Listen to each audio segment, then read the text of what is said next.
我又没有伤害晨晨，伤害他的是你们。孩子想知道自己的亲妈是谁，他有错吗？是你们把他骗得团团转，不是我。晨晨在哪儿？2楼，最里面那间。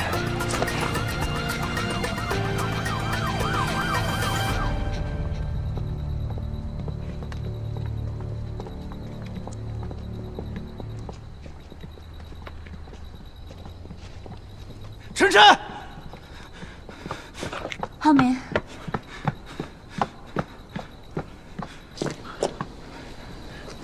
没事吧？啊？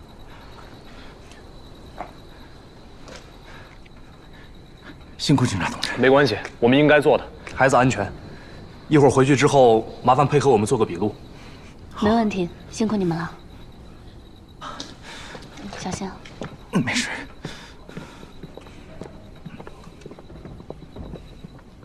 出来了！出来了！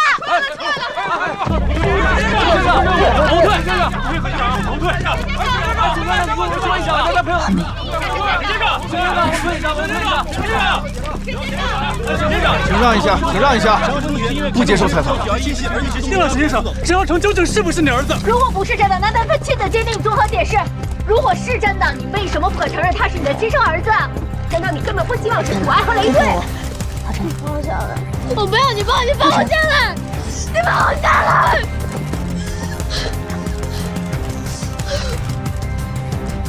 已经没事了啊。看来沈浩辰也很想知道真相，能不能告诉我们真相是什么？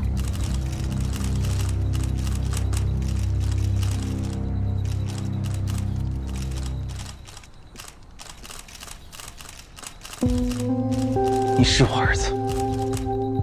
陈先生，你刚刚亲口承认未婚生子，那他的亲生母亲是谁？人在哪儿？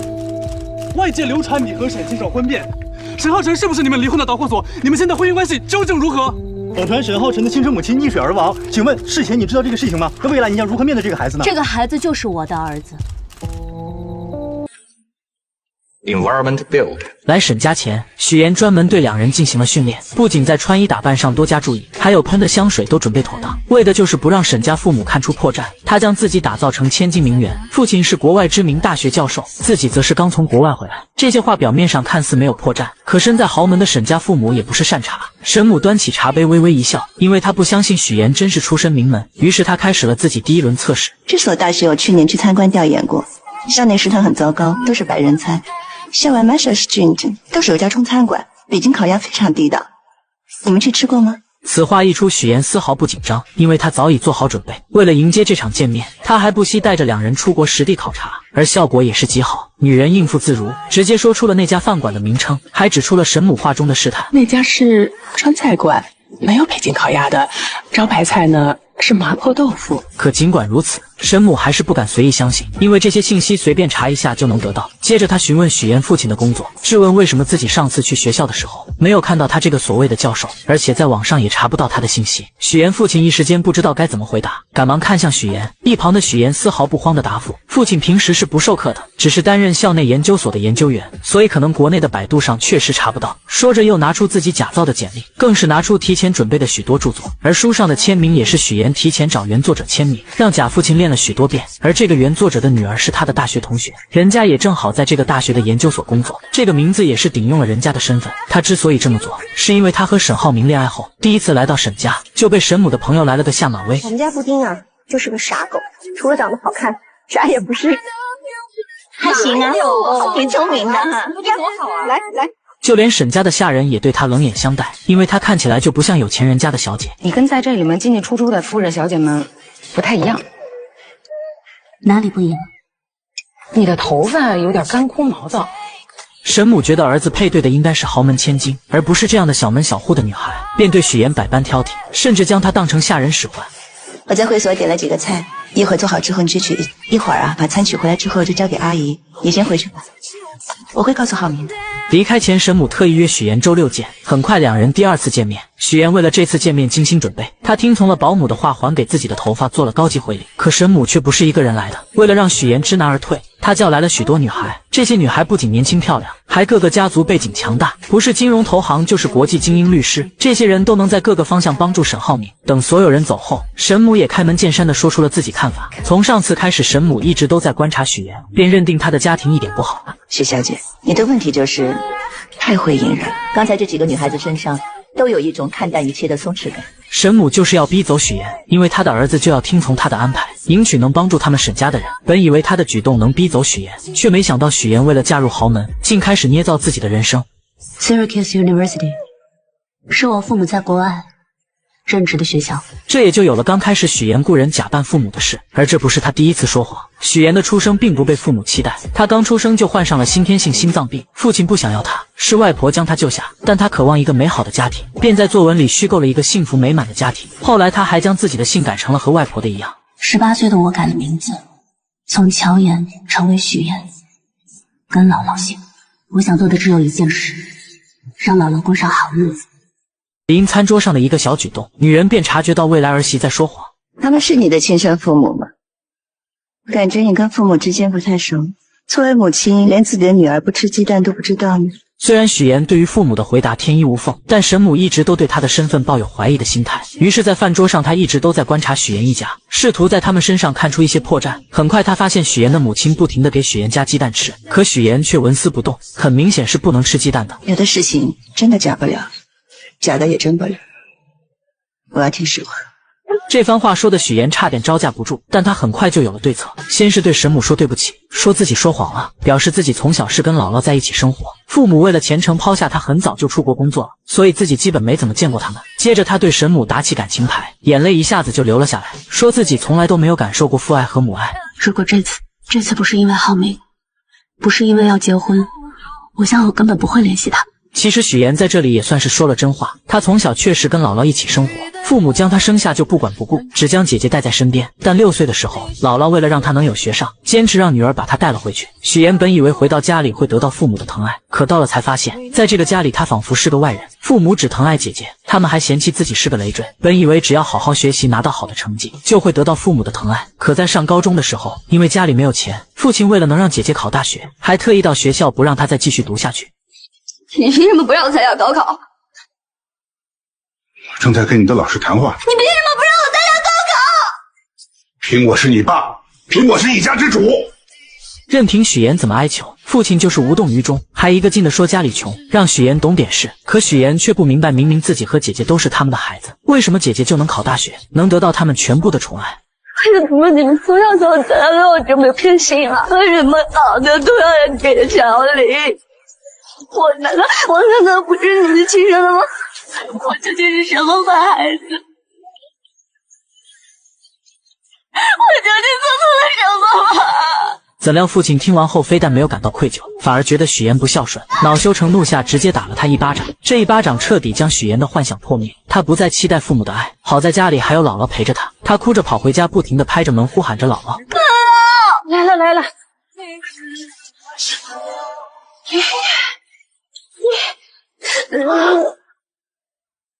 许言抱着姥姥，发誓一定要让她过上好日子。自此后，许言一边读书一边打工兼职，毕业后顺利进入了一家电视台当策划，但他的目的是当一名主持人，奈何没有人脉，只能一步一步往上爬。而没有背景的他成为主播的发泄筒。为了保住工作，许言只能忍气吞声，但很快事情就迎来了转机。在一次采访中，他结识了一名超级富二代沈浩明，男人帅气多金又体贴温柔，见他很冷，直接关掉了空调，宁愿自己热得脱衣服也没有一句怨言。会议结束后，许言因为发烧直接晕倒了，沈浩明赶忙将他接住。等许言醒来后，看见了自己手上的卡通创可贴，心里顿时暖暖的。这是许言除了姥姥以后第一个对他有善意的人，所以不免对眼前的男人产生了别样的感情。刚才护士拔针之后，我怕你继续流血，所以帮你贴了创可贴。经历过这次后，两人接触久了就慢慢在一起了。沈浩明更是带着他回家见父母，可沈母却对他不满意，处处刁难他。而为了嫁入豪门，许言不得不捏造身份，将自己打造成白富美。可身在豪门的沈母对许言的身份很是怀疑。一顿饭后，他开门见山地询问许言。许言见状，为了圆谎开始卖惨，而他说的一切都是真的，只有眼前的父母和身份是假的。他的卖惨也成功打破了沈母的怀疑。跟我养父母的难处。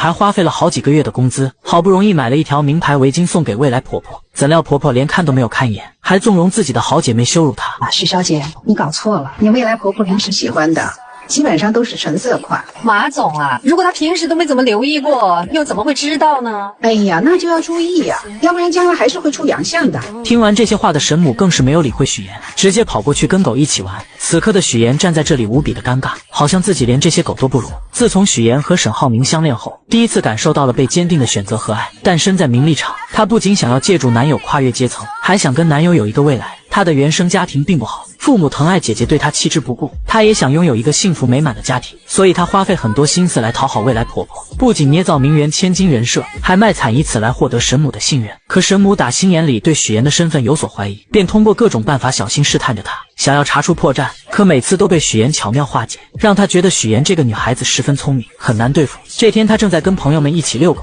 许言过来后，她就开始端着架子什么也没有说，让自己的朋友们将许言羞辱了一番，接着就去逗狗，将许言独自晾在一旁。我觉得这个女孩各方面品味都不行，你再考虑考虑，别急着结婚期。而许言第一次买奢侈品就被嘲笑，对此很是无奈，于是他趁和保姆出去买菜，问问他沈家人的爱好，迫切想要从中获取一些信息。可保姆因为上次和他说话被神母发现，早就被叮嘱过，什么事情都不敢跟许言说。但这一趟他也没有白来，在保姆口中得知，沈浩明之前交过好多女友，但都因为神母不满意，再加上他那些好姐妹在背后出招，就把这些女孩通通赶走了。许言一听瞬间明白，要想攻略未来婆婆，就要先融入她这些好姐们的圈子里。自此后，许言便开始对这些豪门阔太们马首是瞻，他们在打球，自己就在旁边捡球跑得很欢，根本不知道人家正坐在一旁讨论他。我看这姑娘不显山不漏水的，还挺有成绩。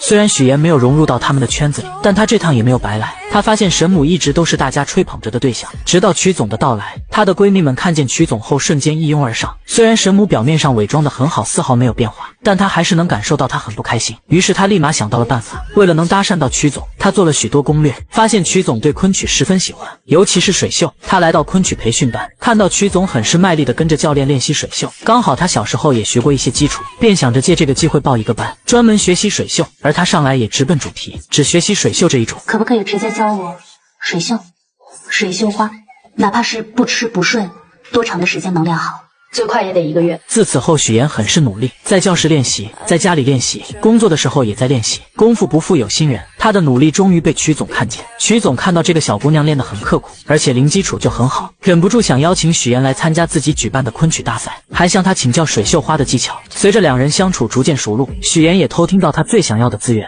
那就是莱茵国际学校的入学名额。她灵机一动，找到神母的闺蜜美玲姐帮忙，因为美玲姐有莱茵校董的人脉，而她的丈夫也需要曲总丈夫的投资，所以她建议美玲姐带着校董来参加自己的节目，她则跟曲总牵桥搭线。一切准备就绪后，许言又找到曲总邀请他参加，告诉他这档节目不仅莱茵校董会去，自己还给他量身定制了昆曲环节，这让曲总很是心动。节目开始后，许言更是利用节目环节帮助3个各需所需的人建立关系，而这档节目播出后效果也是极好，收视率一路飙升。许言也拿到自己梦寐以求的主持人位子，而他更是将利益最大化，来到沈家给足神母面子，给他的好闺蜜们名额上节目，并且将这些好的事情都推给神母。神母听完后很是受用，觉得许言很是有格局，第一次让他坐到自己身边。会办事的人不少，有格局的不多。想要抓住每一次翻盘的机会，就永远不要把希望寄托在别人身上，不过就是拿你有的换你要的。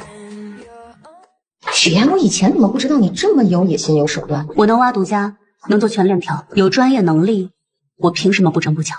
我从来不觉得有野心有手段是句坏话，就当你在夸我了。原来许言通过策划的家宴节目，收视率一路飙升，不仅得到了梦寐以求的主持人位子，还不用看电台一姐的脸色。可对方却很不服气，认定许言就是靠富2代男友才有的今天，甚至以前辈的身份提前来抢许言的化妆时间。许言不想为难化妆师，便让他先化妆，可孙思维却不依不饶，嘲讽许言就录了一次节目，就以为能和自己平起平坐了。许言听完后并没有生气，而是拿出自己的成绩，表示不仅仅是这个节目，还有其他节目邀请他，而且自己的节目播的时候平均收视率是4，孙思维的却是1，谁有实力这不是很明显？孙思维听完后瞬间破防，嘲讽许言要不是绑上了个富2代男友，怎么可能会有这样的收视率？还造谣许言的策划案是不是都是男朋友买的？但许妍丝毫没有生气，而是微笑着对了回去，气得孙思维直接摔了化妆刷。可他明明记得许妍刚来公司的时候，家里只有一个姥姥，什么时候有一对父母在国外，还成了高知家庭。小助理觉得许妍有没有可能是富家千金隐瞒身份，勤工俭学体验生活，毕竟她要嫁的还是建筑业的太子爷，身份肯定是经过调查的。但即使这样，孙思维还是对许妍的身世抱有怀疑。另一边，沈浩明来接许妍，许妍很是高兴，还让他帮自己选一下下一次节目的菜系。而沈浩明为了庆祝他成为主持人，特意挑选了一串珍珠项链给他戴上。但许妍却表示自己最想做的就是新闻主持。沈浩明听完后鼓励他，既然想要就努力去做。可许妍深知自己跟男友的出身不同，她根本不会体会到自己一路的艰辛。新闻主播竞争是很激烈的，更别说我这种从来没有播过新闻的人。难上加难的。对于别人或许很难，但对于你，我一直对你很有信心。我总觉得你可以把不可能化为可能。两人现在看似幸福，但许妍内心却无比纠结。如果男友知道自己的身份后，还会不会像现在这样对自己？隔天，许妍来到沈家，无意间在电视上看到自己的亲生父亲，瞬间就起了生理反应。但为了不让沈家人看出异样，她只能强忍着内心的不适。这时，沈父询问她知不知山西的大云县，许妍直截了当的承认，并且说自己姥姥就是那里的人。现在大云县发展的非常不错了，是的，变化挺大的。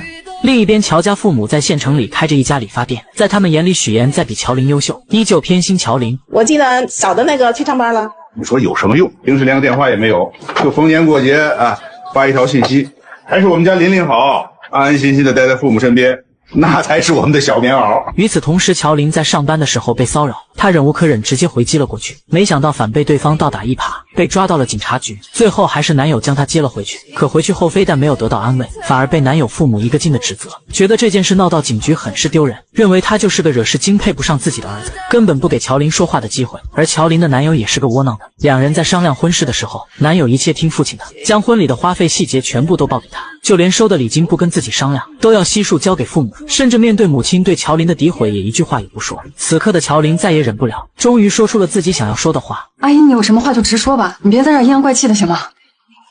我阴阳怪气的？你说你一个女孩子家，成天横冲直撞的，怎么什么事都不过你大脑啊？今天的事情明明是乔琳受了委屈，可男友父母却一个劲的怪她，担心这件事会影响到男友的事业。夫妻俩的嘴根本就像机关枪一样，嘟嘟嘟的说个不停，让乔琳根本没有一个缓和的余地。乔琳看了看窝囊的男友，终于忍不住选择分手不结婚。可乔家父母得知后，嘴里边都是说男友是银行工作，要多好有多好，根本没有顾虑过他愿不愿意。于是乔琳决定离开这个家，去大城市找妹妹许妍。妍妍，乔妍。为了成功嫁入豪门，穷女孩将自己伪造成名媛千金。可就在她成功骗过未来公婆，即将和男友结婚的时候，乡下的亲姐姐却找了过来。妍妍，乔妍。乔琳很高兴能再次见到妹妹，可许妍压根不想见到她，她现在只想先把乔琳支走，因为男友马上就要过来接自己了。但乔琳拉着她就往外走，可越不希望什么就越来什么。两人刚走出去，就迎面撞上了沈浩明。妹妹好。这位是？我是我表姐。他来找我。乔琳没想到妹妹竟然告诉男友自己是她的表姐，但她并没有当面拆穿。随后许妍将沈浩明支走后，带着乔琳来到酒店。乔琳再也忍不住质问许妍，为什么不跟男友说自己是她的亲姐姐？我和姥姥落在一个户口本上，我姓许，不姓乔，所以从一开始你就应该知道，我的亲人只有姥姥。乔琳听到妹妹说的那些话，心里不伤心是假的，但她是既得利者，根本不知道许妍这么多年来所受的苦难。在她眼里，许妍就是乔家的一份子，是她的亲妹妹。可自从乔家父母将所有宠爱都给了她后，许妍就不再对那个家抱有希望了。而乔琳也没有想到妹妹会对自己这么抵触，要是知道，她说什么也不会过来找她。现在没有外人在，许妍也懒得装，直接说明自己并不欢迎这个姐姐的到来。如果她只是待几天就走的话，自己能做到现在这样已经仁至义尽了。希望乔琳能够识趣自行离开，因为她没有义务照顾这个不是亲的姐姐。说完就走了，但临走前再次强调了自己现在姓许。我姓许，许妍。乔琳听到妹妹说这些话很是震惊，心里边就以为她是绑上了有钱的男朋友，想要赶紧撇清自己这个贫穷的亲戚。下了电梯后，许妍给姐姐转了1万用作这几天的开销，乔琳二话不说，心安理得的收下了。在回去的路上，许妍想起小时候的事情，她的出生就不被期待，父母生完姐姐后想要再生个男孩，可自己偏偏是个女孩，还患有先天性心脏病。父亲嫌她是个累赘不想要，是姥姥一把屎一把尿将她带到了6岁。后来因为到了上小学的年纪，爸妈迫不得已才把她给接了回去。就在她以为能得到爸妈的宠爱时，看到的却是他们对姐姐的爱。家里煤气罐没有关闭，姐姐和自己都晕倒了，但是爸爸却选择救姐姐。之后也发现了自己在这个家里是多余的，为了能生活下去，他变得乖巧懂事，学习成绩也是学校最优秀的。但是爸爸却因为家里困难不让自己参加高考，甚至把家里的那份钱供给姐姐复读考大学。许妍真的忍不住了，觉得爸爸根本就不爱自己。我究竟做错了什么吗？我不明白。我不明白为什么你们要一次一次的证明你们有多么不爱我？为什么？我为什么要成为你们的女儿？小时候的许妍根本就不明白自己到底做错了什么，为什么所有人都不爱自己，自己只有姥姥。爸爸的那一巴掌打在她的脸上，许妍觉得自己真的是被亲人抛弃的人。她跑着回家找姥姥。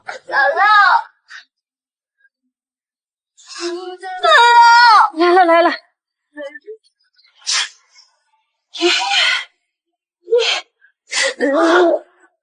其实姥姥也知道自己这个孙女受了很多的苦，就这样奶孙两个人相依为命过了很多年，直到渐渐长大，许妍还是不想回到那个令人痛苦的家里面。突然一通电话将许妍的回忆拉回了现实，原来是沈浩明邀请她来看自己培养的花。许妍听着沈浩明说面前的这朵花，因为一生只开一朵，所以说需要前期不断的经历挫折和打磨才能够绽放出更美的花，这让她觉得沈浩明就像自己要拼命绽放的花一样，自己无论付出怎样的代价，只要能跟他永远的在一起，一切都是值得的。可现实真跟他想的一样吗？这个绝对是他生命的绝唱。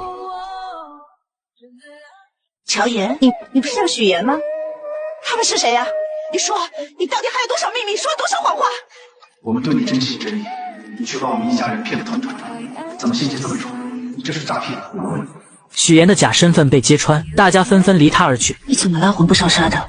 好在这些只是许妍的幻想，原来许妍和两家父母刚试完礼服回来，就看到亲生父母找了过来。此刻的她想要逃离这里，脑子里幻想到了自己被揭穿身份的下场，这才发生了开头的那一幕。但就在乔家二老要发现许妍的时候，沈浩明突然说公司有事，将父母支走了。等沈家一行人走后，许妍将父母拦了下来。刚才那个招手的是金达集团的沈总吧？二位是？我们是他爸妈，我们是婚庆公司的。恭喜恭喜啊！刚才那几位就是你们未来的亲家和女婿。两口子听完后不敢置信，女儿竟然要嫁给金达集团的太子爷。许妍对两人已经不抱希望，她直截了当说自己马上就要结婚了，但不打算邀请他们参加。乔母气急之下怒骂姐妹俩，一个要悔婚，一个要结婚，都不跟他们商量，是当他们做父母的不存在吗？乔爸更是指责许妍，现在要嫁给有钱人了，就瞧不起亲生父母了吗？可许妍根本不想理会他们，只是说她和姥姥在一个户口本上，只有姥姥才是自己的亲人。乔爸从来没有考虑过，到底因为什么女儿会变成现在这样，只是一味的站在道德的最高点上指责许妍，最后更是表示自己就当没有她这个女儿。许妍对此早已麻木，姐姐悔婚跑出来，他们就能包容，专门来一趟接她回去，看她住在群租房，就心疼的让她回去，担心她没学历、没背景、没人脉，在大城市里活不下去，甚至支持她回去考公务员。可他们从来没有想过独自在大城市打拼的许妍，来了后也只是一味的指责，没有关心她一个人是怎么过来的。你妹妹有男朋友了，你知道吗？别给我提，没有结婚了都不打算请我们结婚。得知妹妹即将结婚，乔林又找了过来，无意间碰见了假扮许妍父母的两人，这才得知妹妹竟然伪造自己的身份。见姐姐既然已经知道，许妍也不再隐瞒，她表示自己很爱沈浩明，如果不伪造富家女的身份，沈家父母就会逼他们分手，她不得已才会这么做，也希望姐姐不要来搞破坏。我不知道该怎么劝你，但我也不想你在错的道路上越走越远，我不会再来找你。可许妍好不容易将姐姐稳住，怎料母亲又打来电话，一定要参加她的婚礼。许妍没有说话，直接挂断了电话，然后把备注改成了她的名字。为了不让爸妈来婚礼捣乱，许妍特意回到乡下找到姥姥，希望她能帮自己说服爸妈。而姥姥并没有询问什么，她了解许妍肯定是有什么难言之隐。姥姥心里有数了，我打电话把他们叫回来。姥姥是最清楚许妍这一路走来是多么的辛苦，也是最希望许妍能够幸福的人。但许妍的下一句话也让她愣住了：荆州太远了，我怕你折腾。听完这话的姥姥虽然愣了几秒，可她依旧支持许妍的做法，还不停地安慰她不要担心自己。直到许妍打开冰箱，看到姥姥给她做的桂花酱，终于忍不住哭了出来。在返程的途中，许妍再次回想起以前家里没有人记得她的生日，只有姥姥记得，每年都会把她叫回来过。是姥姥供她读完高中考上大学，上大学的时候是姥姥拿出一辈子的积蓄给她，所以许妍什么都不在乎，她只想赚很多很多的钱，让姥姥过上好日子。所以上大学后，她一个人打好几份工，给别人当家教，穿上厚厚的的玩偶服宣传，在饭店干服务员，一直忙到深夜都舍不得打车，把赚到的钱除了留够生活费，全部都给姥姥打了回去。哎呦，妍妍，你怎么又给姥姥给钱了呢？姥姥一个人花不了这么多钱的，倒是你在外面读书，那肯定花钱的地方很多呀。吃饭你不许给我省啊，多喝牛奶，多吃鸡蛋，还有那个叫什么维生素、营养补充啊，对吧？我知道了。这么多年，要不是姥姥，她也不会坚持到现在。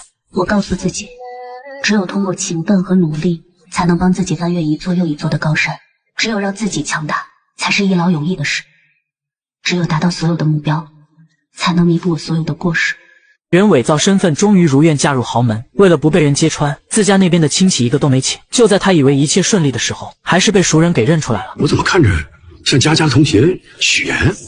是有点像啊。许妍看到熟人后，整个人都惊呆了，因为假扮他父母的人冒充的就是同学父母的名字。当初自己就是借用同学的关系骗到了人家的签名。为了不被看穿，她连忙找理由要将两人支走，可没想到丈夫一家人已经过来了。这两位是？没办法的，她只能硬着头皮解释，眼前的两位是大学同学父母，原本就想着打个招呼就行，怎料假父亲却多嘴将人家邀请了进去。此刻许妍杀了他的心都有了，但他只能赶紧进去应付。吃饭敬酒的时候，许妍紧盯着另外一桌，看到他们过去敬酒的时候，立马就赶了过去。您在国外是从事建筑研究？哦，建筑行业。那您跟我的亲家是同行啊？他还专门写了一本书，那个书叫 Sustainable Building Design。我爸爸主攻的是可持续建筑课题。我研究的方向是建筑五大力学。咱们虽然是同行，但相差甚远。为了不露馅，许妍不停的圆场，同时悄悄拍了拍假母亲的后背。女人立马心领神会，假装不小心碰到酒杯，将里面的酒泼到了对方的衣服上，最后以换衣服巧妙缓解了这一局。许妍走后，沈浩明带着一个女人来敬酒，对众人说是自己的妹妹。女人明显愣了一下，这个女人的出现让许妍也产生了一点危机，因为早在婚礼前，许妍就发现她回国后直接入职了金达集团，而且和沈浩明关系匪浅。到了新婚夜，女人再次给沈浩明发消息，约他到无边泳池见面。沈浩明本不想理会她，可女人却以死相邀。沈浩明无奈之下看了看许妍，然后出去了。来到泳池边见女人没有事，便准备离开。你真的不怕我像我姐那样淹死吗？不要听你说淹死这个词。今天是我的婚礼，你这样闹有意思吗？两人在这里谈话，殊不知一切都被许妍看在眼里。沈浩明，我爱你。我已经结婚了，请你自重。你是说那个女人吧？你别以为她是什么纯情小白兔，她一见面就跟我装亲热装姐妹，不就是想知道我们什么关系吗？许妍就这样默默看着女人对沈浩明表白，脸色很是平静。隔天，沈浩明和许妍准备去度蜜月，白莲花又出来恶心许妍，说以前沈浩明带着她去过好多地方，吃过好多餐厅。许妍丝毫不示弱，直接反击回去。你浩明哥还带你去过哪些地方？麻烦你都整理好发给我。喝了酒就别进泳池，容易被淹死。女人这才反应过来，昨晚她所做的事都在许妍的掌控中。其实两人之前就有过一次交锋。之前许妍为了尽快融入到豪门生活，特意给自己报了一门烹饪课，却没想到会在这里遇到爱慕沈浩明的方磊。许妍大大方方地向对方介绍自己：我是沈浩明的未婚妻。方磊一听脸色立马就变了，但他也不甘示弱，他声称自己是沈浩明的学妹，两人曾在伦敦一起上学，而且他们两家还是世交。想用这些话让许妍知难而退，怎料许妍丝毫不退缩。16岁就认识，所以是亲妹妹嘛。不仅如此，许妍还主动跟他请教厨艺，结束后以感谢为名请他吃了顿饭。但方磊不会放过每一个可以刺激许妍的机会。在饭桌上，方磊表示他一回国，浩明哥就将自己安排进了他的项目里，还对他照顾有加。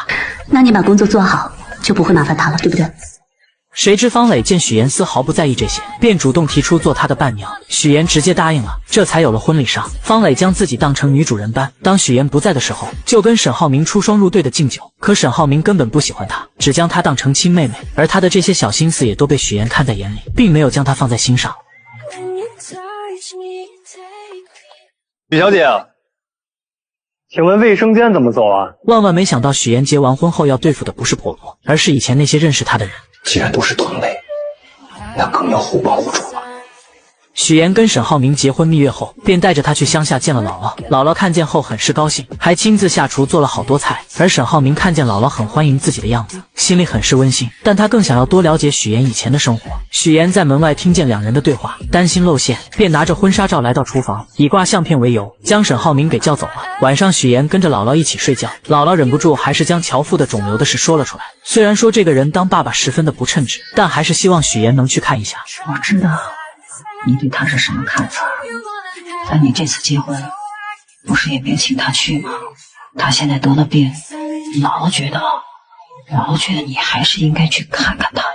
许岩听完后，并没有给姥姥准备的答复，不停地找事情打岔。隔天一大早，姥姥特意邀请沈浩明一起去早市买菜，沈浩明二话没有说就同意了。一路上，姥姥不停地夸沈浩明，帮许岩说好话，而他说这些就是为了铺垫后面的那几句。如果他犯了什么错误，你就多包容，行吗？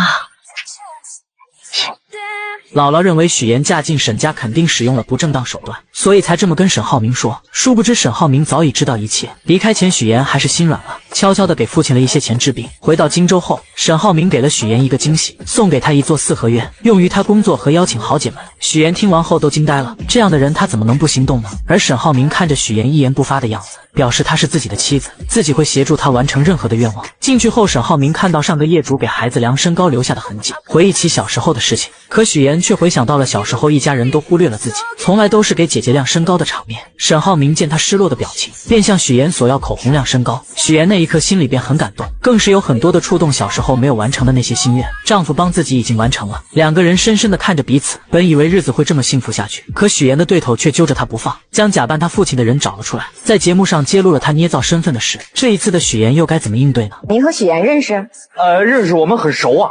请问你们是什么关系？照片上的这个人是不是你本人？你是不是许岩的假冒父亲？请你正面回答。还每天下班准时来专柜蹭妆。就在他化完妆要走的时候，导购实在忍不住拦住了他。你要不把你刚刚试的这些挑一个买了吧？为啥呀？我用的都是试用装。必修啦，姐姐。这外面不管是刮大风还是下大雨呢，您都会在下午5点钟准时来到这里蹭妆。还不知道的以为你在这上班打卡呢。女孩听完后表示，自己不全部试一遍，怎么知道要买哪一个色号，并且也没有规定试妆次数。刚说完，乔林就拿出试妆6次的标签。女孩见说不过，直接来句自己就不买。要是她再拦着自己就去投诉，乔林也没有办法，只能放她离开。下班，乔林回到出租屋，听到室友正在给家里打电话，而这个室友就是刚才去蹭妆的女孩。女孩省吃俭用，就是为了把钱打回家里。乔林也明白了她为啥总是去专柜蹭妆了，而她专门带了一些小样送给了女孩。隔天，乔林在整理公司货架的时候，不小心将手臂给砸伤了。可他怎么也没有想到，给他治疗的医生竟然是高中时期暗恋的校草，但当时校草喜欢的人是妹妹许妍。林一鸣，我今天来就是想告诉你，我不想谈恋爱，我现在只想好好学习，其他的事都不在我的计划里。我不会打扰你学习的，我就想跟你说我喜欢你。我不喜欢你。时隔这么多年，男人依旧喜欢许妍。他之所以跟乔林相认，就是为了问他索要许妍的联系方式，但他并没有直接要，而是借口他的伤。此刻的乔林私心是不想给他联系方式，于是自己拿起手机给妹妹打了电话。当男人见到许妍手上的戒指后，便明白他们之间已经不可能了。你结婚了？上个月。虽然有点晚了，祝你新婚快乐。最后，于一鸣失落的回去了。许妍将姐姐送回家，看到她和几个女孩子合租在一起的房子，还找到了一份工作，便明白姐姐是铁了心要留在荆州。既然如此，决定帮她换个更大的房子，希望她以后不要给自己添麻烦。乔林听完后气不打一处来，他表示今天要不是于一鸣，自己根本不可能联系他。可许妍根本没有听他说的话，隔天直接找来几个彪形大汉，强制性给乔林搬家。起初乔林极度反抗，就是不搬。不搬。你不搬？不搬。好。我忘记告诉你，新家公寓邻居是于一鸣。当听到新家的邻居是于一鸣，乔林的态度立马360度大反转，立马就搬家。许妍对这个姐姐很了解，她也知道姐姐一直都暗恋于一鸣，所以她就是故意这么做的。乔林搬过去的第一天大早就收到了于一鸣的早餐，这让她万分惊喜。与此同时，乔林的前男友妈妈调查到，乔家在商业街买了一套门面房，在他们眼里，乔家穷的叮当响，根本就没有钱买门面房，那肯定是拿他家的彩礼买的。女人觉得既然两人已经分手了，那就要把彩礼追回来。乔林男友是个窝囊的，当即就给乔林发去了消息，没想到乔林已经将他拉黑，而且电话也打不通了。气急之下，他直接来荆州找许妍，想要从他口中套出乔林的住址。请问先生，您有预约吗？没有。不好意思，我们这里没有预约，不能进。没办法的林涛只好出来碰运气，看能不能碰到许妍。巧的是在餐厅碰见了许妍，正在拜托于一鸣照顾乔林。乔妍，你为什么让他照顾乔林？那谁呀？此刻的林涛认定乔林悔婚就是许岩在背后挑唆的，他恼羞成怒下在餐厅大吵大闹，甚至要对许岩动手。好在于一鸣在场推开了他。就在这时，许岩发现自己的死对头过来了，急忙找个借口把林涛给带走了。孙思维看到这一幕，本想着看能不能挖出点许岩的把柄，可于一鸣根本不理会他。与此同时，许岩将林涛带到另一家餐厅，告诉他既然两人已经分手了，那就不要再去找乔林了。至于彩礼钱，自己会帮姐姐还。这准是彩礼的事吗？我要的是人。我不知道。行，不说是吧？那我就天天来，我上你们单位去要人，上你婆家去要人。你不是嫁得挺好吗？我让他们了解一下，你到底在外边干了些什么见不得人的事儿。你嘴里没句实话，你不是嫁得挺好吗？我让他们了解一下，你到底在外边干了些什么见不得人的事儿。随便你。面对林涛的威胁，许岩丝毫没有放在心上，直接离开去找姐姐乔林，将这件事告诉了她。乔林觉得这家人是真的很奇葩，既然他想见自己说清楚，那就见面打死他。许岩见姐姐只知道使用武力，劝说她不要这样做，既然跟林涛分手了，那就跟过去一刀两断。昨晚他跟林涛聊过了，他在乎的是乔林对自己的感情是否忠诚，但他的父母在乎的无非就是钱，只要把钱给出去了，就算林涛想来荆州闹，他父母也不会同意的。谁知乔林听完这些后依旧要自己解决，可许岩等不了，等到你筹好钱的时候，他就会把这件事情闹得人尽皆知了。到那个时候，我的单位、沈家，所有人都会知道。我还以为你是在为我着想呢，原来是怕自己谎言被拆穿了。就在两人讨论这件事的时候，殊不知沈浩明也知道了，他默默地帮许岩处理，让助理调查林涛的工作情况和人际关系。不出半天，林涛父母的银行卡就收到了一笔钱，如许岩所料，钱一到账，他们就打电话让儿子回来。可林涛就是不听，非要见到乔林了解事情真相才肯回去。但通过沈浩明的发力，隔天银行就把林涛给叫回去了，还以他优秀为由，要给他增加工作任务。领导的这波夸奖让林涛有些丈二和尚摸不着头脑，同时意外的还有许岩。以林涛的性格，我原以为他会不依不饶，没想到这个人突然就消失了。不久后，许岩无意间发现沈浩明为了向父亲证明自己的实力，正在急于促成一项合作，可合作方十分瞧不起他这个太子爷，迟迟不肯跟他合作。许岩看到沈浩明闷闷不乐的样子，心里很不是滋味。晚上他就把沈浩明带到泳池边，给他的秘密基地添了一盏灯，不停地开解他，希望他可以将自己的坏情绪和心烦的事情都说出来。经过许岩的开解，沈浩明这才露出了笑容。于是为了能够帮到丈夫，隔天许岩就约婆婆的闺蜜美玲姐打听合作方黄总的情况。从美玲姐口中得知，这个黄总很疼老婆，可几年前老婆得了重病离世，之后就一直都没有再娶，还将对妻子的亏欠弥补到了岳母身上。这些年一直都尽心尽力地照顾着岳母，可岳母的性子很倔，非要住到养老院。听完这些讯息后，许岩决定先从黄总的岳母这里下手。隔天他来到养老院，捐助了好多东西，在院中的引荐下见到了黄总岳母，这才发现老太太已经患上了老年痴呆，整个人都神志不清。但许岩并没有放弃，他看到老太太搓了不少泥鳅，嘴里不停地说要留给女儿吃，这不禁让他想起小时候姥姥炸了很多素丸子让自己带去学校吃。许岩瞬间明白，他是用这种方式怀念女儿。回去后，许岩便给姥姥打视频学做素丸子，隔天带着丸子来到养老院，还给老太太讲了姥姥的故事。在许岩的陪伴下，老太太一天比一天开心，最后还将许岩当成了自己的女儿，两人在一起玩得不亦乐乎。许岩也将老太太当成了姥姥，觉得对姥姥很是亏欠，而这一切都被黄总看在眼里。没过多久，他就约见了沈浩明，夸奖他真是娶了一个贤内助。黄总，这是什么意思啊？不太明白。不是你让你爱人去照顾我岳母的吗？这段时间，你爱人许岩经常去照顾我岳母，我岳母的病情也得到了缓解，状态也比之前好了许多。难道你不知道？他没有跟我说过。那也许是巧合吧。最终在许岩的帮助下促成了这单合作，可许岩的死对头又开始搞事情了。哎，等会儿，怎么了，姐？没事，这人怎么这么眼熟呢？就是个骗子，连给我提鞋都不配。就算我是骗子，我也努力让你变成像我讨饭吃的狗。爷爷，没事吧？你演什么呢？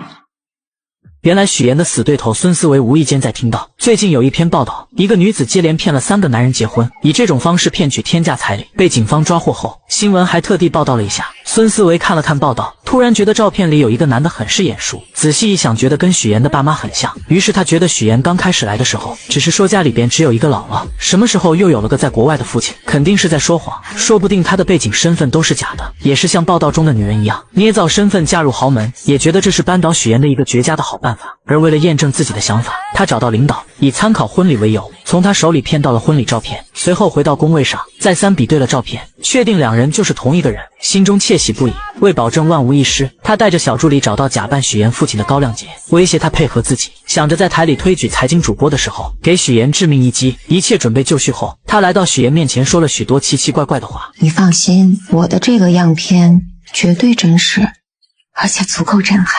他的话许岩并没有在意，而是时刻准备自己竞争财经主持人。他的表现极为出色，评委们很是满意。隔天，孙思维特意邀请许岩做自己节目的嘉宾。许岩不知道他的葫芦里到底卖的什么药，并没有答应。可就在这时，主任出来助攻孙思维，无奈之下，许岩只好答应。节目开始后，孙思维先是向大家讲述了最近骗取高价彩礼的那个新闻，接着又请来了高亮杰。许岩看见他的那一刻很是惊讶，孙思维看见后觉得自己稳赢。他打开许岩婚礼的照片做对比，还不停地质问两人之间的关系。请问你们是什么关系？照片上的这个人是不是你本人？你是不是许岩的假冒父亲？请你正面回答。许岩见状站起来，把事情的焦点转移到两人的竞争之上。所有人都明白孙思维的能力不行，是他羡慕嫉妒自己，所以才请人来陷害他。可孙思维看着许岩慌张表情，料定自己挖到的就是王牌。照片上的这个人是不是你？你到底有没有假扮许岩的父亲？看着孙思维在那里犀利的说话，在座的同事们也有一点震惊，此刻都在下面小声的议论。一时之间，许岩的身份就这样被大家怀疑，他也顿时被推到了风口浪尖上。而孙思维看到许岩有点慌张的样子，觉得自己这个王牌简直是太炸裂了。看到对方反应不过来的那种表情，更是到达了制高点的高兴。可他万万没想到事情会迎来反转。高亮杰临时变卦，不是，那人不是我。高先生，您这儿有块胎记对吧？啊，对，我这儿有胎记，你看这儿。大家拿出照片仔细对比，发现婚礼上的男人脖子上根本没有胎记。原来许岩在孙思维威胁自己后，便猜到他可能查到了一些东西，于是他约见了高亮杰，商量做了这场局。而且早在之前，许岩就让男人遮盖胎记，也算是他的一张保命符。此刻的孙思维彻底懵了，他认定两人就是串通好了。串通好了是吧？这是给我做局的！我劝你冷静一点。这场闹剧就这样结束了。因为节目失误，孙思维就这样被主任停止，还失去了竞选财经主持人的机会。事后许岩找到孙思维，让他不要再想着对付自己。孙思维很是气愤，责骂许岩就是个无所不用其极的骗子，连给自己提鞋都不配。而许岩并没有反驳回去，他余光中瞥见沈浩明来了，于是他故意靠近孙思维，激怒了这个蠢货。如许岩所料，女人被激怒后狠狠扇了他一巴掌。沈浩明看见后，立马冲过来关心许岩，而许岩则换上一副被欺负楚楚可怜的模样。你演什么呢？你是孙思维？我是。通知法务部，放下所有手头工作。我爱人遭遇职场霸凌，让他们马上出方案，追究他的责任。他叫孙思维。孙思维终究为自己的蠢付出了代价，而许岩则顺利成为了财经新闻的主持人。欢迎收看财经新闻，我是主持人许岩。有女孩捏造千金身份嫁入豪门后，用自己的实力不仅帮丈夫拉到了合作，还让婆婆对她百依百顺，甚至家里的保姆都对她的印象改变。我觉得你现在跟以前不太一样了。哪里不一样？你现在啊，更像这个家的女主人。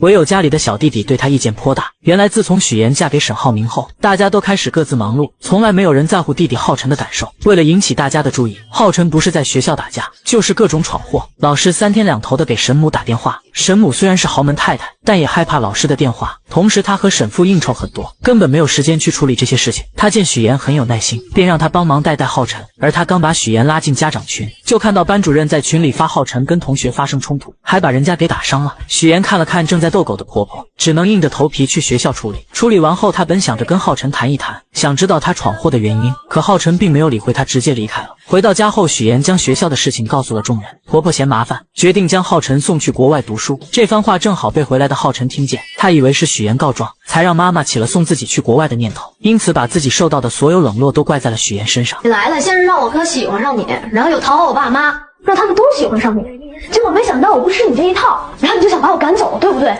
对。我告诉你，我是绝对不会出国的。这番话让许岩明白，小孩之前所做的那些事情，只不过想让家人的关注罢了，知道原因就会得到解决的办法。许岩表示，只要他保证不再发生今天这样的事情，自己有办法不让他出国。这又是什么招？隔天浩辰去学习马术，往常都是哥哥来陪自己的，今天却是许妍来的，这让他内心无比失望。而为了吸引哥哥和爸妈的注意，他松了马蹬，故意摔到地上造成骨折。这方法确实好用，爸爸妈妈和哥哥都陪在他身边，可也就见效一回。沈母请来护工后，就因为工作和沈父匆匆离开，沈浩明嘱咐了许妍后也离开了。看到自己又是一个人，男孩将气都撒到了护工身上。不要走，不让你不要就不要走，人呢？看不下快上，不是大人。许妍看见后，默默地将地上的东西捡了起来，并表示这4个星期都是他陪着，要是再不听话就收拾他。浩辰一听，立马来了鬼点子，他开始使唤许妍，一会要吃水果，一会要喝水，挑3拣4的，就是故意为难许妍。但许妍并没有惯着他。哥在的时候你就当乖小孩，你哥走了你就欺负我是吧？我是伤员，我是小孩，你欺负我，你看我哥怎么收拾你。两人独自相处下，浩辰不再排斥许妍，许妍也用自己的方式靠近这个孩子。通过自己的方式，许妍成功和浩辰成为了好朋友。晚上沈浩明赶了过来，许妍将自己录的视频拿出来给他看，明显能看出来男孩是故意的。现在的许妍是最懂浩辰的，因为浩辰想要的也是自己当初最想要的。小时候为了让爸妈注意自己，他也曾用过这个招数，可只要姐姐一出现，爸妈所有的爱都会加注在他身上。一个幸运的童年可以治愈一生，但不幸的童年要用一生去治愈。两人并不知道，弟弟根本没有睡觉。自此后，许妍成为这个家里浩辰最喜欢的人。而许妍为了帮浩辰完成心愿，她把画本拿给公婆看。在浩辰的世界里，爸妈回到家永远拿着手机，而自己则躲在孤僻的角落里。所以浩辰想要的不是 iPad， 也不是手机，他想要的可能是你们最珍贵的东西，就是时间。知道这件事后，沈父沈母也意识到他们的错误，于是他们都抽出时间陪伴浩辰，而就只是陪着看看电视。浩辰都是无比开心。沈浩明将这一切都看在眼里，为此特意送了许妍一辆红色的跑车。那么沈浩明到底有什么秘密瞒着许妍？他知道许妍的身世，又为什么要和许妍结婚？而许妍每帮他一次，都会拿出一样东西当做奖励。但不管沈浩明到底爱不爱许妍，这个家已经离不开许妍了。不管是沈浩明还是弟弟，就连婆婆也是一样。可回来了。怎么了妈？下个月初就是晨晨的生日，你看咱们怎么给他办好？他喜欢你，你想个主题，他肯定喜欢。我想想，事情交给你，妈最放心。如果你还不配合我，我真的不能保证接下来会说什么。乔燕来了，贪图富贵，利欲熏心，为了嫁入豪门，连做人的底线都不要了。我现在就去找沈家，跟他们说清楚。自从许妍当上财经新闻的主持人后，全家人都围在电视剧前看她。婆婆为此还特意挑选了一套珠宝送给她。此刻的许妍第一次感受到了久违的幸福，可就在她以为这种幸福会一直持续下去的时候，突然出现了一个不速之客。楼下大厅有一个姓周的先生找你。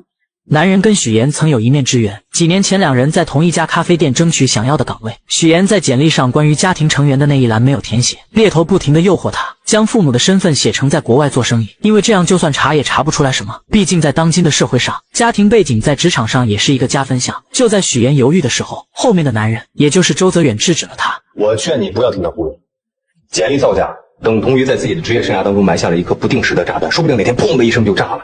到那个时候，你的信誉和你之前所付出的所有努力都将付之东流。这时的许妍还很是单纯，她想了想周泽远的话，决定实话实说。这番举动把猎头直接气走了，就算佣金翻倍也不接他这一单了。出来后，许妍不停地打电话求职。突然，男人拿出2朵用报告书折成的向日葵送给她，鼓励她不要气馁，就像这2个向日葵一样，向阳而生，永不低头。两人就这样认识了，互相慰藉着彼此。5年后，周泽远再次见到许妍，这一次的他不再像以前那样，而是带着目的接近许妍。他将许妍带到自己的工作室参观，想让许妍帮自己拉到沈浩明的投资。许妍观察了一番后觉得可行，可就在她去卫生间的时候，无意间听到员工之间的对话，彻底打消了让丈夫投资的念头。我现在接的活特别轻松，网站一做啥也不干，一天500的，比你在剧组轻松多了。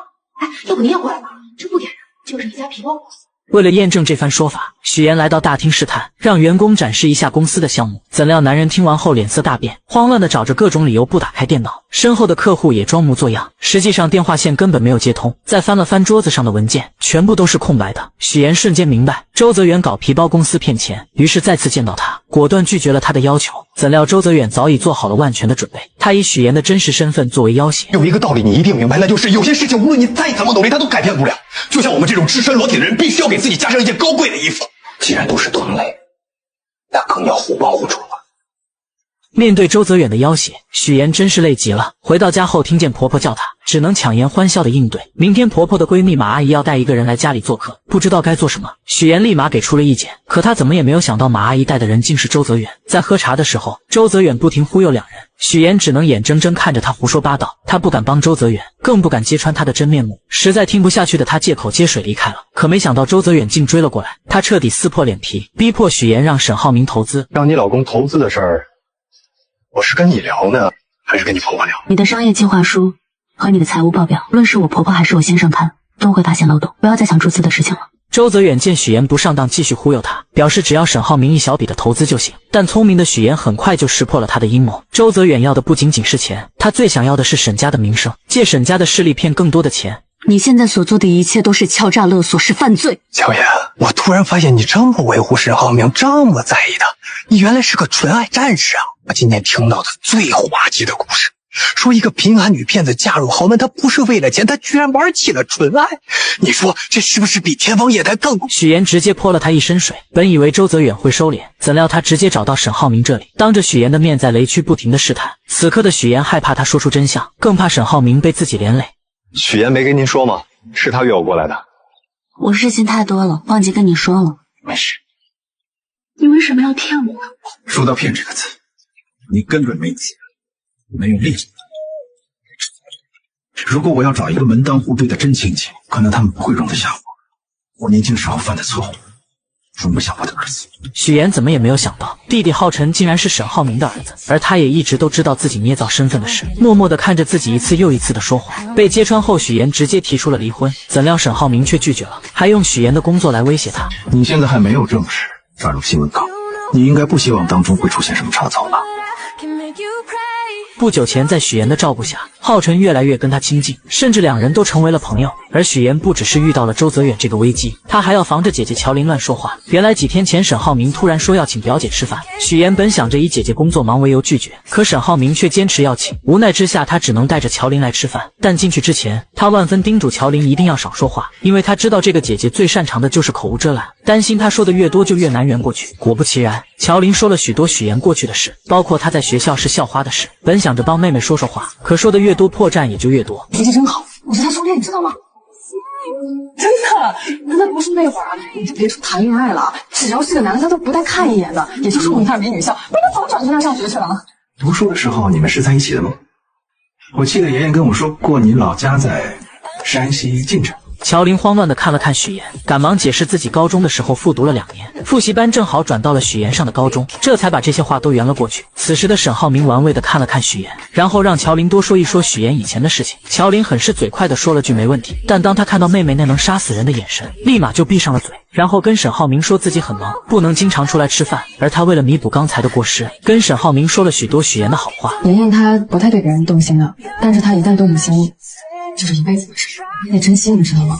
这些话沈浩明并没有放在心上，因为狼来了的故事只要发生一次，他就会充满戒心。在他眼里，许妍嫁给他是为了地位和财富，什么所谓的真情，身为豪门少爷的他根本不信。可许妍却正好相反，他是因为爱沈浩明才选择说谎捏造身份，两人的立场不同，导致许妍得知真相后伤心提出离婚。吃完饭后，乔琳不停地看着许妍。来之前，乔琳咨询过律师，以许妍现在这种情况，即使以后身份暴露了，沈浩明只要是真心爱他的话，也是不用负任何法律责任的。许妍听完后心里边有些高兴，没想到乔琳也会考虑自己。两人就这样漫无目的地走在大街上，突然许妍看到旁边坐在一起听歌的2个女孩，想起小时候放学她经常会盯着 MP3 看，但因为懂事从来都没有主动跟父母提过。乔琳发现后直接将自己的送给了她，姐妹俩就这样一起听着歌回家了。现在长大了，虽然说姐姐有些没心没肺的，但还是想着自己。许妍就是这样一个纠结的人，她不想被原生家庭困住，但只要他们对她好一点，她都会释怀以前的痛苦。爸妈从小就宠爱姐姐不理她，可听到爸爸得病了，还是会留下一笔钱让她治病。密码设置的还是乔琳的生日，是因为爸妈从来没有给她过生日，肯定不知道她的生日日期。姐姐来到荆州，表面上很烦她让她回去，但看到她住在拥挤的出租屋，立马就给她换了大房子，还准备了生活用品，甚至将房子租到了她喜欢的人隔壁。网上有些言论说许许妍是恶女，这个观点我并不认同。我们许妍可是个心地善良的好宝宝。很快，乔琳的工作也上了一个台阶，公司想要选择人去总部加入销售团队。乔琳因为化妆技术和销量第一，所以在这个候选名单之内。本来说乔琳对自己也是十分有自信的，但是听到领导说自己学历太低这件事，觉得确实是自己的短板，便想要抓紧有限的时间来提高学历。乔琳知道学习是自己一直十分头疼的事情，于是她找到于一鸣帮忙，于一鸣很是爽快地答应了，这也大大加快了两人的感情发展。其实你们姐妹两个脾气挺像的，都很倔，明明心里互相关心对方，就是不能好好坐下来聊一聊。真希望你俩有一天能敞开心扉，不需要我一个说话筒。我们把你养了这么多年，你不能把你现在的错误栽在父母的头上。不会的，你们不会知道你们做错了什么。自从许妍得知周泽远办皮包公司骗投资后，便拒绝了与他合作，因为他明白，虽然周泽远只让沈浩明投资一小笔不起眼的钱，但他的目的却是借着沈家的势力去骗更多的人。可周泽远又怎肯轻易罢休？他将许妍不肯帮忙，直接来到沈浩明面前，不停地提起许妍的假父母，试图让他说服沈浩明投资他的公司。但他心里的那点小九九早就被老谋深算的沈浩明看清，他并没有继续和这个骗子谈下去。谁知周泽远又找到许妍，直接撕破那虚伪的嘴脸。如果你还不配合我真的不能保证接下来会说什么。无论你说什么，我都不会让沈浩明牵扯进你的骗局里。周泽远还是低估了许妍对沈浩明的爱，不管他怎么胁迫，许妍根本不愿配合。怎料男人见许妍这样，为了拿到钱，他往后退一步。这次他可以不要沈浩明的钱，但这笔钱必须许妍来出。我给你1晚上的时间考虑，否则我就在网上曝光你。从这之后，男人像个恶鬼，时刻缠着许妍，就连晚上都会打电话催着要钱。而这些沈浩明都明白，他早就让助理查过周泽远是个什么样的人，也知道许妍打电话的对象就是他，但他什么也没有说，只是悄悄在背地里帮许妍解决一切。经过1晚上后，周泽远并没有收到钱。一个人能无耻到什么地步？他将许妍堵在停车场，迫不及待的想要拿到钱。好在姐姐乔琳及时出现，假装打电话报警，这才吓跑了周泽远。许妍为此很是感动，姐姐还是那个姐姐，虽然从小父母偏心她，但她依旧是那个将自己护在身后的姐姐。虽然姐没什么能耐，但是妍妍你放心，只要有我在，绝对不能让你受欺负了。我揍她。谁知周泽远更加得寸进尺，这次他直接把许妍亲生父母请到了荆州，还将他编造假故事嫁进沈家的事全部托盘而出。乔爸得知后暴跳如雷，他不理解许妍为什么要这么做，为什么会变成现在这样。我乔建斌一辈子没有做过一件见不得人的亏心事，怎么养出你这样一个女儿？乔爸不停地辱骂许妍，什么话难听说什么，觉得女儿就是贪慕虚荣、利欲熏心，连做人的底线都不要，甚至要去沈家坦白真相，揭穿女儿的骗局。许妍听着父亲的谩骂一点表情都没有，因为她早已死心。在高考那年，她就已经对这对父母不抱期望了，也从来没奢望过他们能够理解自己。无论在什么时候，我遇见沈浩明这样的人，我就是会不顾一切手段，抓住机会跟他在一起。那你也不能欺骗人家。我也不想骗他，是因为从小我就知道，所有的事情我只能靠自己。许妍的话像棉花一样打在这对父母身上，丝毫没有波澜。此刻的乔爸从来没有想过他们的错，甚至觉得要不是他们把许妍接回来，他怎么会有今日？他从来不会想过许妍本该过上像乔琳一样的生活，可他的出生不被期待，只因为他不是个男孩，还患有先天性心脏病。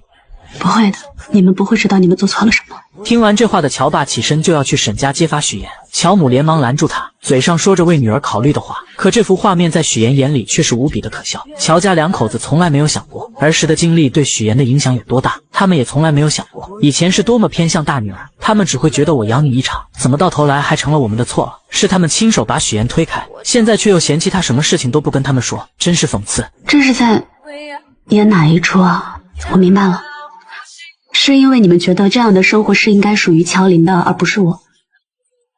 这是说你们想要去跟沈家告发我，再从我这敲诈勒索一笔钱。你怎么能这么想？从此我们断绝父女关系，你再也不是乔家人。乔，如果真做梦，有你陪着也挺好。面对周泽远的威胁，许妍宁愿鱼死网破，也不愿将沈浩明被他拉下水。不久前，周泽远为了让许妍劝沈浩明投资自己的公司，特意将在老家的乔家两口子请了过来。乔爸得知许妍未嫁豪门，竟然捏造身份，恼羞成怒下选择跟许妍断绝关系。而许妍听到后心里并没有任何难过，甚至觉得是一种解脱。为了封周泽远的口，他不得不把沈浩明送给他的跑车卖掉，将钱转给了他，并警告他这是最后一次。如果还会有第二次，自己一定会报警。怎料周泽远根本不满足，他想要的远远不止这一点。于是他继续用自己手中的把柄威胁许妍，而许妍丝毫不受他的威胁。眼前的男人就是个十恶不赦的诈骗犯，无论如何都不会让丈夫上当。为此，她不惜和对方鱼死网破。好，那就试试，看谁豁得出去。谁知周泽远恼羞成怒下，竟对许妍动手，而许妍也不惯着他，直接一个包击就打了过去。1项1000万，要不再来一下？就在两人僵持的时候，沈浩明打来了电话，他约周泽远下午2点去打高尔夫。这是他自己送上门的，与我无关。下午，沈浩明主动谈到注资，还提出追加投资款。许妍听着很是着急，她想方设法的阻拦，却根本拧不过心意已决的沈浩明。周泽远走后，许妍还是让沈浩明小心这份投资，因为不了解对方的公司背景，想让他再慎重的考虑一下。我希望你待在我身边，每一天都是开开心心、无忧无虑的，不是愁眉苦脸。这天过后，周泽远就消失得无影无踪，直到4个月后，许妍才知道周泽远被抓。他很庆幸沈浩明没有被骗，但是又觉得他好像跟自己之间有点距离，因为他说什么话都是欲言又止的样子。原来沈浩明早就知道一切，他让助理调查了周泽远，也知道许妍受威胁卖掉了自己送的车子。而为了让许妍不再发愁，沈浩明以代理人注资的名义，一边安抚周泽远，一边调查他的犯罪证据，让他再也没有机会威胁许妍。妍妍，如果你将来想投资，需要钱，可以直接问我要，没必要把车卖了。听见这话的许妍心里咯噔一下，很是担心丈夫是不是已经知道了些什么。没人倾诉的她，只能找姐姐乔琳。乔琳也很是奇怪，周泽远怎么莫名其妙的被抓了。许妍虽然也不知道，但她总感觉有人在背后默默的帮她。乔琳还是觉得，还是找个机会把这件事早点跟沈浩明说清楚。毕竟看着沈浩明那么爱许妍，知道后肯定会原谅的。我是想跟他说的，一直没有找到合适的机会。突然，乔琳看到了于一鸣，她跑过去将他拉了过来，跟许妍一起吃饭。于一鸣本来很犹豫，但一听到许妍也在，就跟着过来了。而乔琳也发现一件事，于一鸣跟许妍真的太不一样了，总是滔滔不绝，比跟自己在一起的时候话还多，心里无比的失落。许妍将一切都看在眼里。晚上回到家，许妍考虑再三后，决定跟沈浩明坦白。她先是试探说自己有一个朋友，在婚前隐瞒了一些事情，但现在2个人过得很好。这个朋友想要主动坦白，可他还没有说完，沈浩明就打断了他，表示只要2人的感情好，根本不需要坦白，坦白了反而会成为2人感情中的一根刺。婚姻其实不应该从原则出发的，你说呢？原则其实只是一种包装，一种说法而已。其实最后夫妻间有个好结果，才是最重要的，对不对？许妍的第3个追求者终于出现了，男人名叫蒋亮，是商界有名的花花公子。许妍以不同寻常的装扮出现在酒会上，瞬间吸引到了他的目光。原来沈浩明虽然通过许妍跟黄总达成了合作，但现在沈父并不支持他，没有资金支持的沈浩明只能通过拉投资来做自己项目的后盾，这样才能顺利进入董事会。于是他盯上了远航基金，希望能够得到蒋家姐弟的支持。而这次即将举办的金达酒会，2人正好过来参加，所以他希望许妍能够做足功课，了解蒋云和蒋亮的全部资料，好能跟2人搭上线拉投资。许妍二话不说答应了下来。很快到了酒会那天，沈浩明先来到了酒会，他在黄总的调查下得知，蒋云和蒋亮2人是出了名的难合作。姐姐蒋云沉稳冷静，做事杀伐果断，脾气也是出了名的臭，被商圈的人称为投资界的黑玫瑰。弟弟蒋亮看似是个花花公子，实际心思缜密，对数字十分敏感，是远航基金的活账本，还有过目不忘的本领。黄总能做的也只有这些，接下来也只能靠沈浩明自己的能力了。同时他想借助远航基金的事被方磊得知，方磊为了证明自己比许妍强，也来到酒会，本想着找蒋云聊一聊，可蒋云丝毫看不上他，并没有过多理会。无奈之下，他只能去找蒋亮，以为这个花花公子很好攻略。他看见蒋亮因为喝酒难受，便主动调了一杯特制的解酒秘方，番茄汁，然后再加蜂蜜，这2加起来可以解酒。这一幕正巧被沈浩明看见，瞬间勾起了他的回忆。那时的他跟一个女孩也曾经喝过这样的解酒神药，而女孩正是他的初恋女友，也是方磊的姐姐。此时的方磊并没有注意到沈浩明的到来，他蹲下身细心地为蒋亮擦掉鞋子上的污渍。沈浩明明白他这么做是为了帮自己，但他很清楚蒋亮只会在吃喝玩乐的时候才会想起身边的女人，于是他直接上前劝说方磊，这么做只是多此一举。我没那么大野心，我只是想帮到我们的项目，哪怕让他多一点好感，做花瓶做陪衬我都没有关系的，你不用管我，我心甘情愿的。绿茶不愧是绿茶，她的故作柔弱也确实吸引到了沈浩明的怜爱。看他为了自己跟别人喝得酩酊大醉，还是端来了一杯热牛奶。而方磊也很是绿茶，他故意将姐姐的手链留了下来，为的就是让她想起姐姐。另一边的许妍却与他不同，他故意穿着记者专用的马甲来到酒会，不一样的装扮瞬间不仅吸引到了蒋云，还有他的弟弟蒋亮也眼前一亮。许妍表示自己是外采太晚了，没来得及换衣服。这个马甲很方便，可以装很多东西，又防风防水。户外作业嘛，最害怕天气阴晴不定，设备一旦受到影响，就会前功尽弃。许妍的这副样子让蒋云想起了他以前的样子，看到对方很随和，便主动提出让他穿自己的礼服。小沈总真的很好福气，娶到你这么漂亮的妻子，工作能力又强，晚上还能陪着丈夫应酬，真的是贤内助。许妍听完后表示自己虽然嫁了一个好家庭，但更多的不想当一个贤内助，更想能够帮助丈夫。但蒋云早已识破了她的伪装，她开门见山地指出，许妍穿工作服现身，就是为了模仿自己以前当记者时候的装扮，用这种方式来博得她的好感。被戳破心思的许妍很是尴尬，但下一秒蒋云却说她成功了，因为刚才在她身上看到了曾经的自己。随后许妍拿出收集的蒋云以前采访的照片作为礼物送给她，这不禁让蒋云对她的好感加剧，她很喜欢这份礼物。出来后许妍借撩头发，对着沈浩明比了一个 OK 的手势，他瞬间明白成功了，于是他走过去，还主动帮许妍争取到了蒋云的专访。边走边聊吧。走吧。